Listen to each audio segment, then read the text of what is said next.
विस्तार विशेष में चली खबर का बड़ा असर हुआ है। तो स्वास्थ्य मंत्री श्याम बिहारी जायसवाल ने कहा, जल्द बीजापुर में बनेगा सर्व सुविधा युक्त आधुनिक जिला अस्पताल।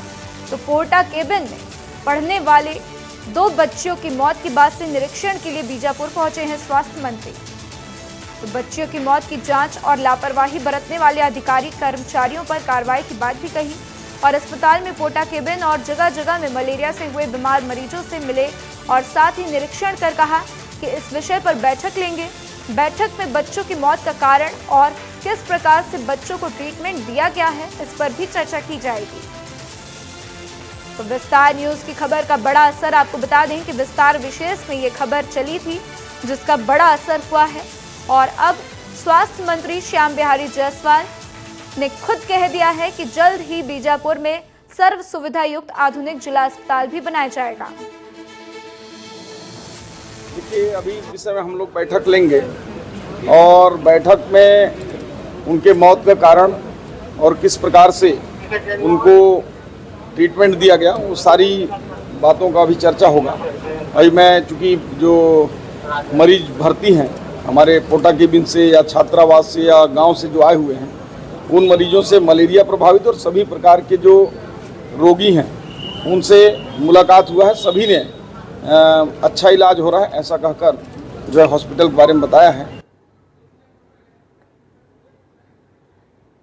तो विस्तार न्यूज की खबर का बड़ा असर, आपको बता दें कि बीजापुर खुद स्वास्थ्य मंत्री श्याम बिहारी जायसवाल पहुंचे। वहां पर पहुंचकर उन्होंने लोगों से बातचीत की, मरीजों से मिले और आपको बता दें कि उन्होंने कह दिया है कि 2 बच्चियों की मौत हुई है, इसको लेकर बातचीत होगी, बैठक होगी और पता लगाया जाएगा कि आखिर उनको क्या ट्रीटमेंट दिया गया और किस कारण से 2 बच्चों की यहां पर मौत हुई है। तो आइए इस खबर पर ज्यादा जानकारी के लिए मेरे सहयोगी युकेश जुड़ चुके हैं, उनका रुख करते हैं।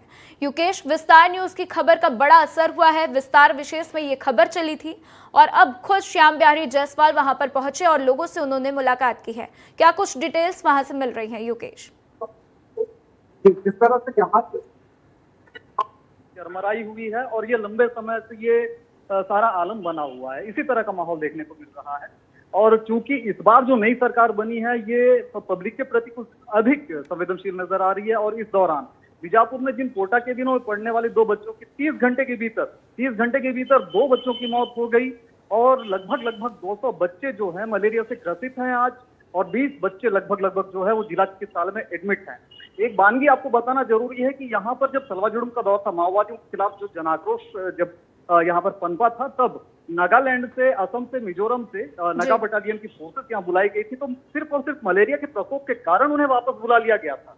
उसके बावजूद इस जिले में मलेरिया को लेकर या फिर स्वास्थ्य व्यवस्थाओं को लेकर के कोई समुचित व्यवस्था नहीं की गई थी। लेकिन विस्तार विशेष में, विस्तार न्यूज में बीजापुर से जिला अस्पताल समेत यहाँ की जो स्वास्थ्य व्यवस्था है उसे लेकर के प्रमुखता से खबर दिखाई थी। विस्तार विशेष में ये खबर चली थी और उसके बाद आज जब 2 बच्चों की मौत हो गई, 20 बच्चे लगभग जब एडमिट है, तब प्रदेश के जो स्वास्थ्य मंत्री हैं श्याम बिहारी जायसवाल, वो जब यहाँ पर पहुंचते हैं तब वे पत्रकारों के सवालों के जवाब देते हुए बताते हैं कि अब बहुत जल्द बीजापुर में एक जिला चिकित्सालय बनेगा जो सर्व सुविधा युक्त और आधुनिक होगा। और साथ ही साथ जिन 2 बच्चियों की मौत हुई है उन बच्चों की मौत की भी जांच होगी, एक बैठक की जाएगी, उस बैठक में मंत्रणा की जाएगी। बिल्कुल युकेश, और ये बैठक बेहद महत्वपूर्ण है क्योंकि जिस तरीके से मलेरिया के केसेस बढ़ते जा रहे हैं, आए दिन देखने को मिलता है कि डायरिया के भी केसेस बढ़ते जा रहे हैं, उससे भी लोगों की मौत हो रही है।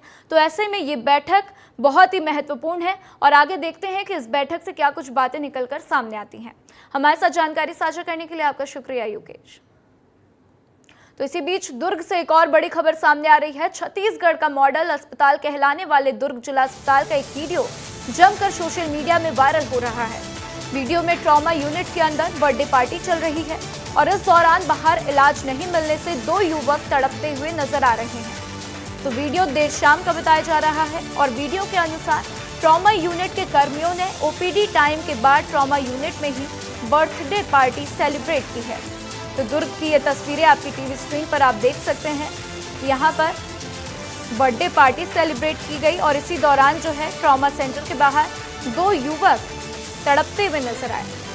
तो इसी दौरान जो है 108 की सेवा से 2 युवक को वहां पहुंचाया गया और एक के सर से खून बह रहा था और दूसरे के शरीर से चोटें लगी थी दूसरे के शरीर में, तो दोनों को तुरंत इलाज की जरूरत थी, लेकिन पार्टी में व्यस्त डॉक्टरों ने, स्टाफ ने मरीज को देखा तक नहीं। और ये इतनी बड़ी लापरवाही दुर्ग से निकलकर सामने आई है। तो आइए इस खबर पर ज्यादा जानकारी के लिए मेरे सहयोगी दिलीप मेरे साथ जुड़ चुके हैं, उनका रुख करते हैं। दिलीप, इतनी बड़ी लापरवाही देखने को मिल रही है कि बर्थडे पार्टी सेलिब्रेट कर रहे हैं, लेकिन 2 मरीजों को भर्ती किया गया है, उनकी तरफ ध्यान तक नहीं दिया गया। आखिर इसका कारण क्या है? इतनी बड़ी लापरवाही कैसे कर सकते हैं डॉक्टर्स?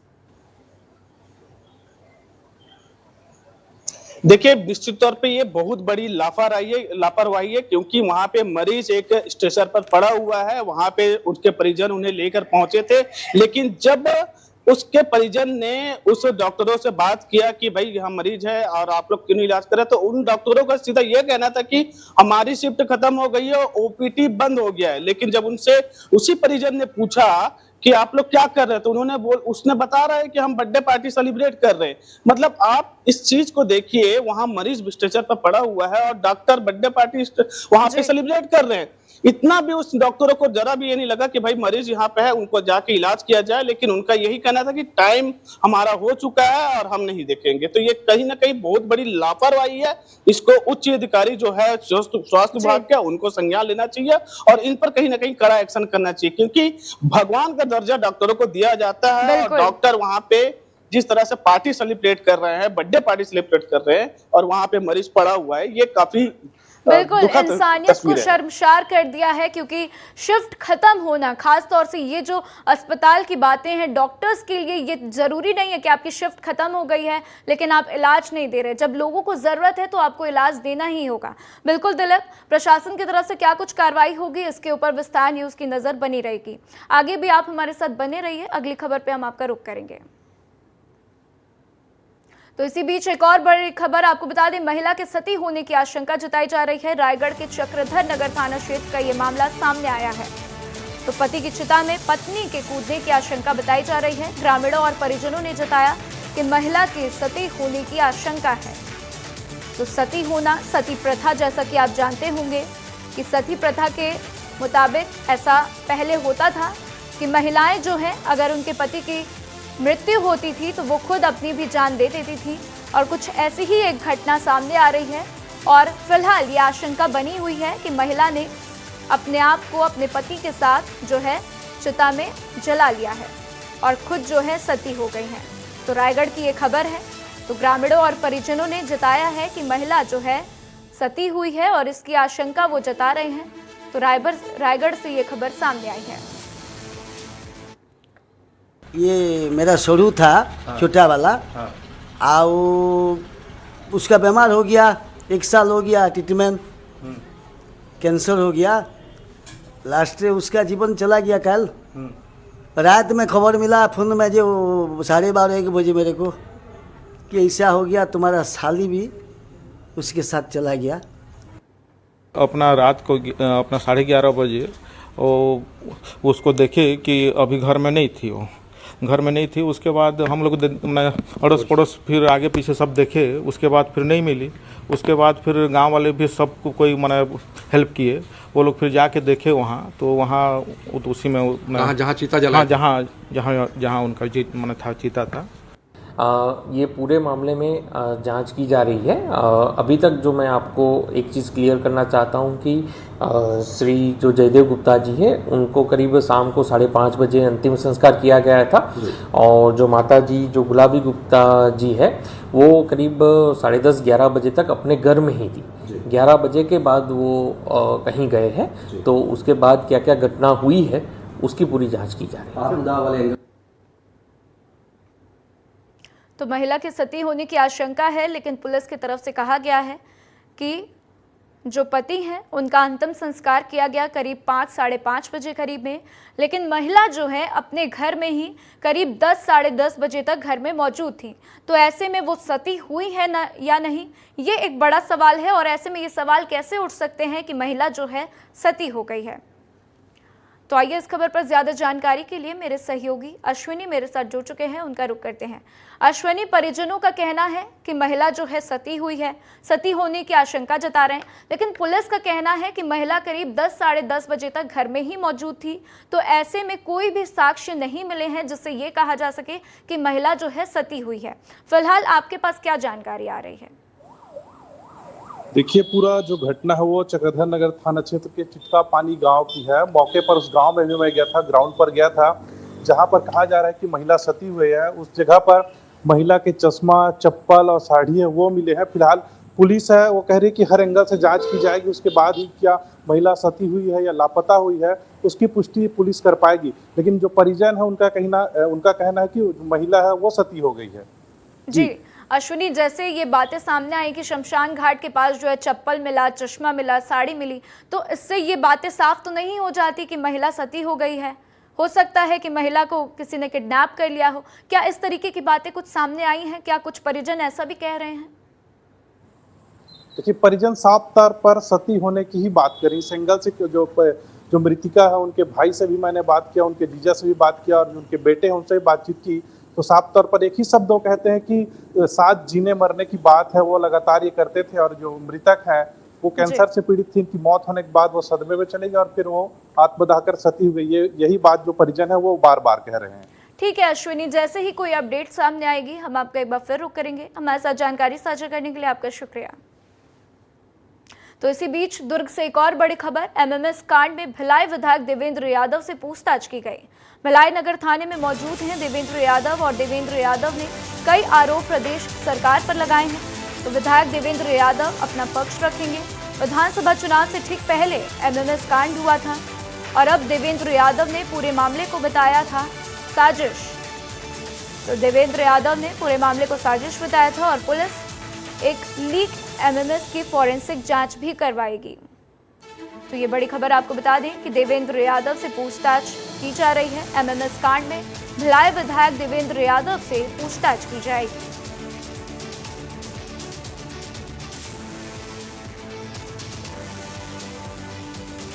तो आइए इस खबर पर ज्यादा जानकारी के लिए मेरे सहयोगी दिलीप मेरे साथ जुड़ चुके हैं, उनका रुख करते हैं। दिलीप, ये खबर सामने आ रही है कि विधानसभा चुनाव के दौरान जो है उससे ठीक पहले एमएमएस कांड हुआ, देवेंद्र यादव का एक एमएमएस लीक होता है। अब उनसे जो है फॉरेंसिक जांच तो होगी, ठीक है, बट अब उनसे पूछताछ होगी। तो पूछताछ में क्या क्या बातें सामने आ सकती हैं दिलीप? देखिए, पूछताछ जारी है। इस वक्त मैं भिलाई नगर थाने में ही मौजूद है और भिलाई नगर थाने के ये है टीआई का चेंबर है, थाना प्रभारी है। देखिए यहाँ पे विधायक देवेंद्र यादव यहाँ बैठे हुए हैं, ये इधर पे, और टीआई जो है थाने के वो उनका बयान ले रहे हैं। तो अभी एमएमएस कांड पर जो हुआ था विधानसभा चुनाव के समय, उस पे बयान दर्ज कराने के लिए विधायक देवेंद्र यादव पहुंचे हैं। वो अपना बयान वहाँ पे टीआई जो है थाना प्रभारी उनको दे रहे हैं और उस तरह लिखा पढ़ी चल रही है। तो तमाम अभी प्रक्रिया जारी है, अभी उनका पूछताछ की जा रही है देवेंद्र यादव से। और जब ये पूछताछ कंप्लीट हो जाएगी, जब देवेंद्र यादव बाहर आएंगे, तब उनसे हम यही पूछेंगे कि आखिर किस तरह से बयान दर्ज हुआ। आपको बता दें कि ये जो एमएमएस कांड है, जो विधानसभा चुनाव जब चल रहा था छत्तीसगढ़ में 2023 का, तब ठीक चुनाव से पहले एमएमएस कांड आया था, सोशल मीडिया पर वायरल हुआ था। उसके बाद से ही लगातार राजनीतिक सरगर्मियां थी, कई बार विधानसभा में उठा। वही देवेंद्र यादव ने साफ तौर पे कहा है कि इस वीडियो में जो शख्स दिख रहा है वो मैं नहीं हूँ, मुझे साजिश के तहत फंसाया जा रहा है और उसी लगातार वह सरकार पर कई आरोप लगा रहे हैं। तो फिलहाल अभी पूछताछ अभी देवेंद्र यादव से यहाँ पे चल रही है, वो अपना बयान दर्ज कर रहे हैं। बयान दर्ज होने के बाद जब देवेंद्र यादव बाहर निकलेंगे तब हम उनसे पूछेंगे क्या। ठीक है दिलीप, जैसे ही वो बाहर निकलेंगे, अगर उनके आपसे बातचीत होगी तो हम आपका एक बार फिर रुख करेंगे। हमारे साथ जानकारी साझा करने के लिए आपका शुक्रिया।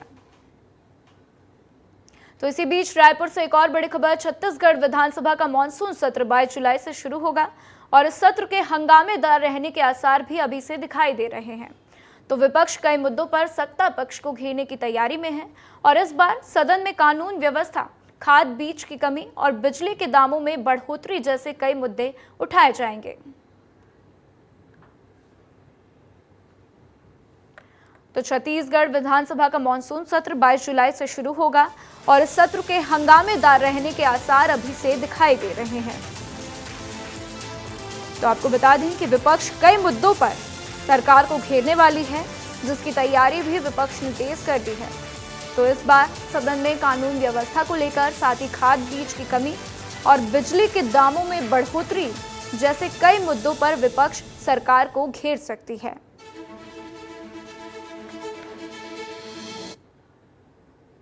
कोंडागांव पुलिस को बड़ी सफलता मिली है। पुलिस को देखकर नक्सली कैंप छोड़ भाग रहे हैं और जहां से भारी मात्रा में नक्सलियों के विस्फोटक और दैनिक उपयोगी सामग्री को सुरक्षा बलों ने बरामद किया है। तो कोंडागांव थाना घनेरा क्षेत्र में नक्सलियों की उपस्थिति की सूचना मिलने पर डीआरजी बस्तर फाइटर्स की टीम निकली थी और वहां पर पहुंचकर उन्होंने विस्फोटक सामान को बरामद किया है।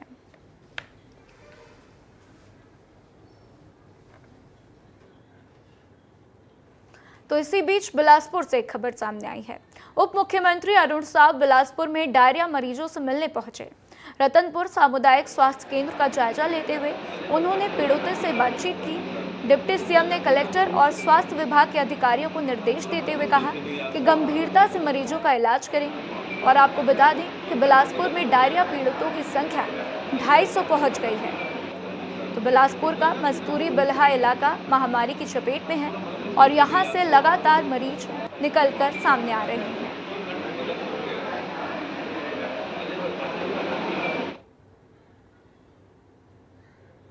तो इसी बीच एक बड़ी खबर आपको बता दें, पटवारियों की हड़ताल पर डिप्टी सीएम अरुण साव का बयान सामने आया। उन्होंने कहा है कि सरकार पहल कर रही है, साथ ही उनकी बातों को समझ रही है। उन्होंने कहा कि आने वाले समय में पटवारी हड़ताल वापस लेंगे और जल्द अपनी जिम्मेदारी का निर्वहन में भी जुटेंगे। तो ये अरुण साव का बड़ा बयान, क्या कुछ उन्होंने कहा है, सुनिए। सरकार पहल कर रही है, उनकी बातों को समझ रही है और समझ करके मैं उम्मीद करता हूं कि आने वाले समय में जल्दी से हमारे राजस्व विभाग के अधिकारी अपनी हड़ताल वापस लेंगे और अपनी जिम्मेदारी के निर्वहन में जुटेंगे। डिप्टी सीएम विजय शर्मा आज बालोद दौरे पर हैं। इस दौरान डिप्टी सीएम आज भाजपा जिला कार्यालय पहुंचे।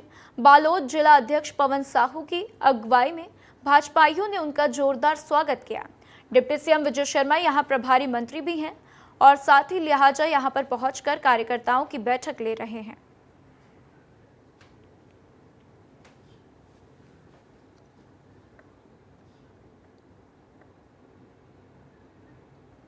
इसी बीच रायपुर से एक बड़ी खबर आपको बता दें, मलेशिया में बैठे मयंक सिंह का एक और पोस्ट सामने आया है। तो झारखंड में बंद अमन साहू के लिए मयंक सिंह ने किया था पोस्ट और साथ ही रायपुर गोलीकांड में मयंक सिंह पुलिस को गुमराह कर रहा है। तो मयंक सिंह अब अमन साहू को अपना बॉस बता रहा है और कल कहा था कि कोई भी संबंध नहीं है। तो ये बड़ी खबर आपको बता दें कि मलेशिया में बैठे मयंक सिंह का एक पोस्ट सामने आया, जिसमें आपको बता दें कि उसने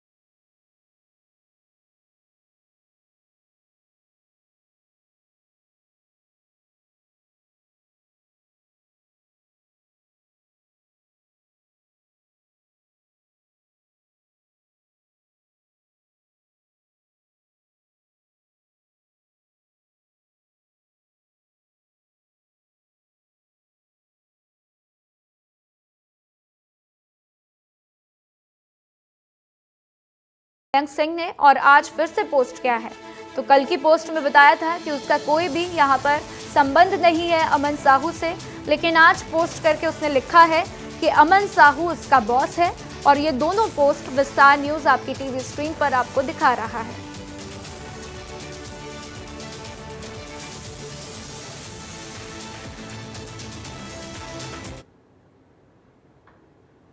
तो प्रदेश की न्यायधानी बिलासपुर में पुलिस को खुली चुनौती देने वाला एक बेहद ही चौंकाने वाला वीडियो सामने आया है।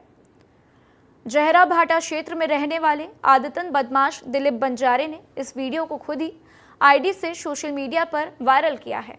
तो इस वीडियो में बदमाश युवकों की लोहे की चेन, पाइप, डंडे, बेल्ट से बेरहमी से पिटाई करता नजर आया और बुरी तरह मार खा रहे युवकों में दिलीप बंजारे को लेकर इतना डर है कि पीड़ित युवकों ने इस मामले में पुलिस थाने में शिकायत भी नहीं की है।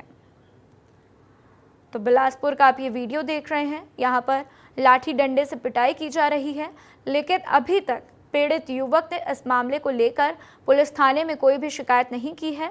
और आखिर अब सवाल ये है कि पीड़ित युवक ने इस मामले में कोई भी शिकायत क्यों नहीं की।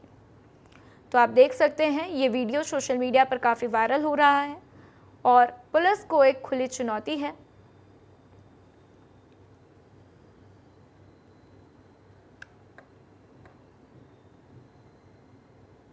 पुलिस अधीक्षक सुकमा किरण गंगाराम चौहान के नेतृत्व में नक्सल उन्मूलन अभियान के तहत लगातार नक्सलियों के विरुद्ध अभियान जारी है।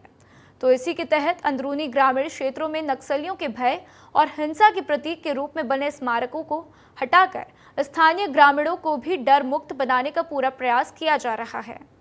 तो थाना किस्टाराम के जिला पुलिस बल और डीआरजी की टीम ने ग्राम पालोदी के कसाराम जंगलों में कई सालों से स्थापित नक्सली स्मारक को ग्रामीणों के सामने ध्वस्त कर दिया और ग्रामीणों को नक्सलियों के खिलाफ जागरूक भी किया है।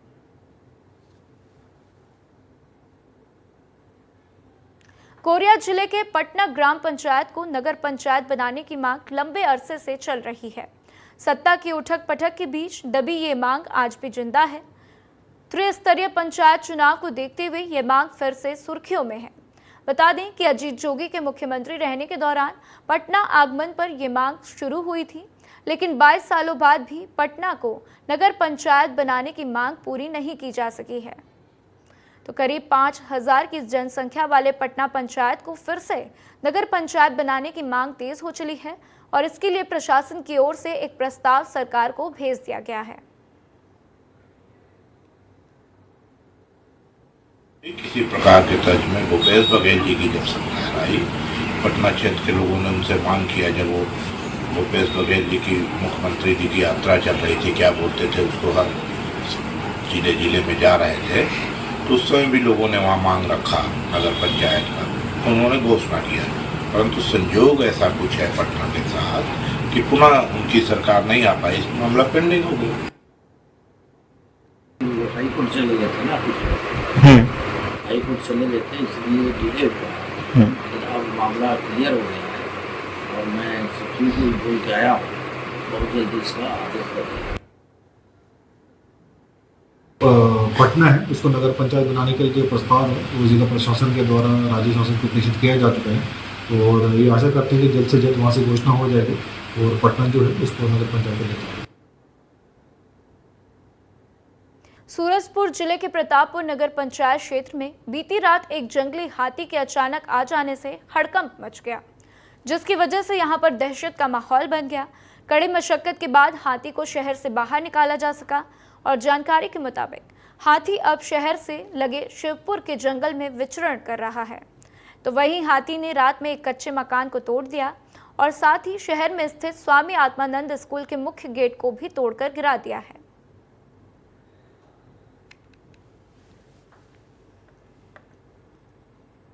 गरियाबंद में जंगल से एक हिरण रियासी इलाके में घुस गया है। झुंड से भटके हिरण को कुत्तों ने दौड़ा दिया। हिरण जान बचाने के लिए गांव में लगे बीएसएनएल टावर में जा घुसा, तो हिरण को देखने के लिए लोगों का हुजूम उमड़ गया। तो हिरण की चहलकदमी को लोगों ने कैमरे में कैद कर लिया है और ये तस्वीरें आपकी टीवी स्क्रीन पर गरियाबंद की हम आपको दिखा रहे हैं।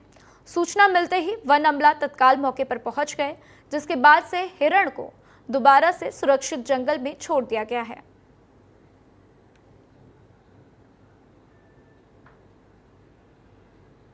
तो राजधानी रायपुर के सबसे निकट का प्राकृतिक झरना घटा रानी इन दिनों बेहद खूबसूरत है।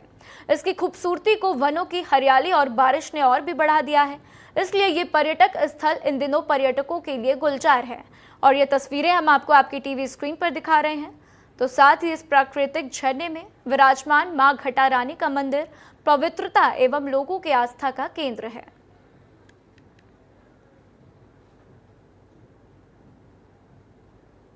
तो वहीं मानसून की बारिश ने बस्तर के झरनों की खूबसूरती कई गुना बढ़ा दी है।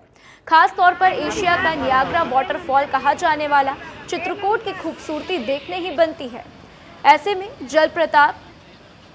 में जलप्रपात के मनोरम दृश्य को देखने के लिए देश भर के कोने कोने से पर्यटक यहां पर पहुंच रहे हैं और जिसकी तस्वीरें हम आपको आपकी टीवी स्क्रीन पर दिखा रहे हैं।